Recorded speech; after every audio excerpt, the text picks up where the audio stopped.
თუ თქვენ ხართ მღვდელმსახური ან სწავლობთ სასულიერო სასწავლებელში, ჯარში არ გაგიწევენ ასეთია დღეს მოქმედი კანონი, მაგრამ საპარლამენტო უმრავლესობის წევრის ირაკლი სესიაშვილის ინიციატივით ეს ჩანაწერი კანონიდან შესაძლოა ამოიღონ.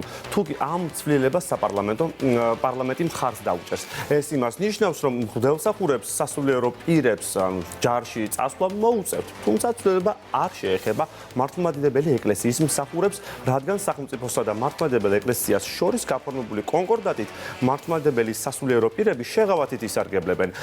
ამ ინიციატივამ უსამართლობის და დისკრიმინაციის განცდა გააჩინა საქართველოში მოქმედ რელიგიურ კონფესიებში. თამარ გუბაშვილი უფრო დეტალურად მოგვიყვება, რატომ არიდებს დღეს ბევრი სავალდებულო სამხედრო სამსახურს თავს, რა პოლიტიკა აქვს სახელმწიფოს და რა გამოსავალს ხედავენ ექსპერტები ამ შექმნილი ვითარებიდან.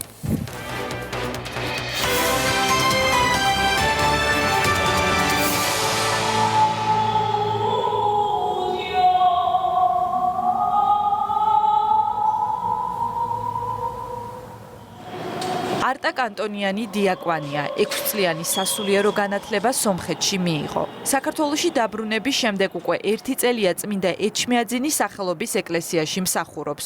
25 წლის არის და თუ პარლამენტი ცვლილებას მიიღებს, სომეხთა სამოციქულო ეკლესიის მსახურს ჯარში წასვლა მოუწევს. ნაწილობრივ ხელი შესვლა იქნება, რა თქმა უნდა, მაგრამ მე ვალდებული ვიქნები ჩემი მოვალეობა შევასრულო, მაგრამ თავისუფალ დღეებში მაინც მე ჩემს მსახურებას გავაგრძელებ. ჩვენი თვალსაზრისით უნდა იყოს თანასწორობა. ვფიქრობთ, რომ ხელისუფლება უფრო გონივრულ გადაწყვეტილებას მიიღებს. ჯარში გაწვევისას თანაბარი პირობების აუცილებლობაზე ამახვილებს ყურადღებას საქართველოს მუფთი. ბეგლარ ქამაშიძე ამბობს, რომ მათ ყავთ წინამძღვრები, რომლებიც ჯერ 27 წლის არ არიან და ისინი ამ დრომდე გადავადების უფლებით სარგებლობენ. ჩვენ მათ გარეშე არ შეგვიძლია, რომ სხვა რელიგიური პირები დავნიშნოთ, როდესაც ისინი არ იქნებიან თავიანთ სამსახურში. აქედან გამომდინარე, ჩემი აზრით ყველა რელიგია უნდა სარგებლობდეს ერთ და იგივე უფლებებით.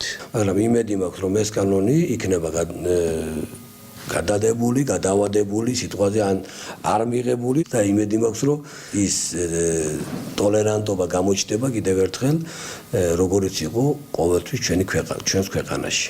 სახელმწიფოში კანონი ყველასთვის თანასწორი უნდა იყოს და არა შერჩევითი, ასეთია ლათინ კათოლიკეთა პოზიციაც. იმ შემთხვევაში თუ ეს კანონი გავა, დამტკიცდება, ამ შემთხვევაში ეს იქნება ძალიან ისეთი არასიმპათიური პრივილეგია, თუ კი შეგვიძლია ამას რბილი სახელი მივუწევთ, ხო? საკმარისია თავი ჩაიყენოს იმის მდგომარეობაში, რომელსაც უქმნი რაღაც სხვა პირობას, რომ შენ თვითონ გასცე შენს თავს პასუხი, არის თუ არა ეს დისკრიმინაცია. ირაკლი სესიაშვილის საკანონმდებლო ინიციატივის შემუშავების მთავარი მიზეზი გირჩის მიერ შექმნილი რელიგიური ორგანიზაცია გახდა. მასში ათასობით ახალგაზრდა გაწევრიანდა და ჯარში გაწვევას ამ გზით აარიდა თავი. ინფრასტრუქტურის სამინისტროს ინფორმაციით დღეს რელიგიური ნიშნით სამხედრო სავალდებულო სამსახურის გადავადებით სულ 7215 მოქალაქე სარგებლობს. აქედან 6908 გირჩის მღვდელთმსახურია. გაწვევის სისტემა კარგია თუ ცუდია? ჯობია რომ არ ქონდეს, რა თქმა უნდა. და ჯობია რომ ისეთ ქვეყანაში ვცხოვრობდეთ, სადაც ტერიტორიები არ იქნება ოკუპირებული და მტერი არ გვეყოლება. მაგრამ ეს ასე არ არის. მე მესმის, რომ 21 საუკუნეში ახალგაზრდებს არ უნდათ ჯარში წასვლა. მესმის ნიჰილიზმი, მესმის, რომ კარიერაზე ორიენტირებულები არიან და მე ისიც მესმის, რომ არაპოპულარულ თემაზე ვსაუბრობ ახლა მე. ახალგაზრდას განსაკუთრებით უნდა რომ სწრაფად დაეუფლოს კარიერულ განვითარებას.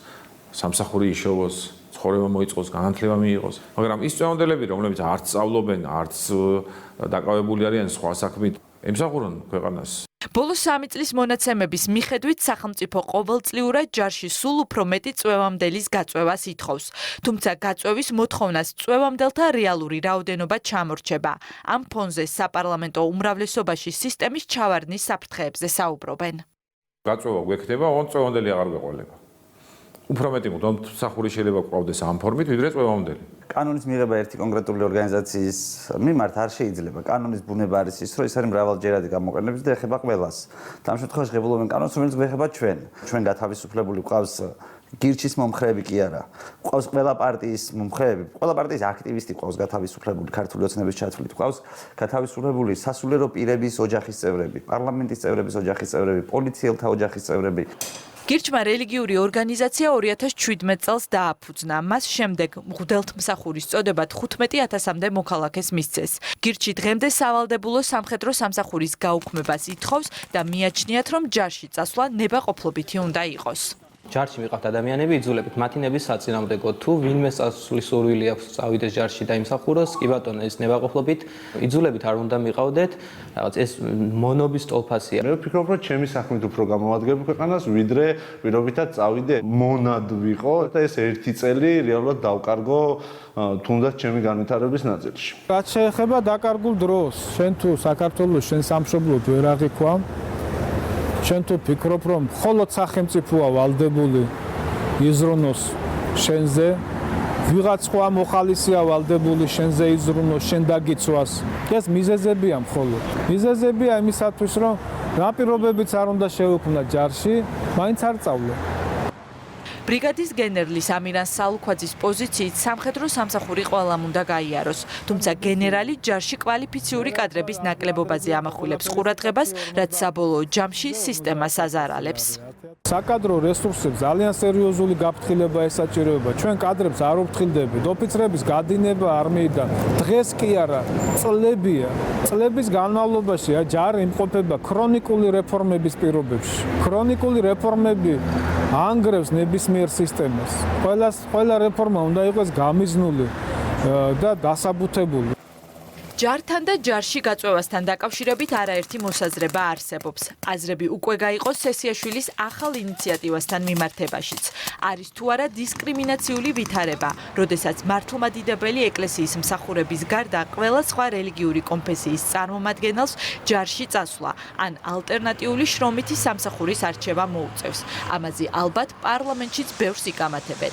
სესიაშვილის ინიციატივას საკანონმდებლო ორგანოს ბიუროს სხდომაზე სავარაუდოდ დღეს რეგისტრირდება.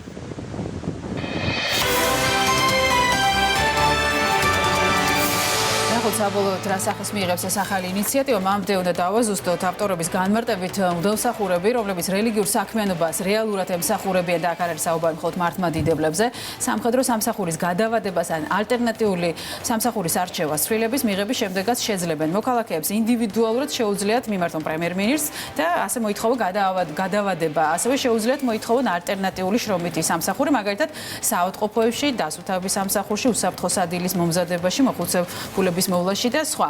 ამ შემთხვევაში მოქალაქეს იგივე სასულიერო პირს საკუთარი გადაწყვეტილების დასაბუთება მოუწევს. მოკლედ განხილვები გრძელდება, დღეს დარეგისტრირდება უკვე ბიუროს სხდომაზე ეს ინიციატივა და ნახოთ.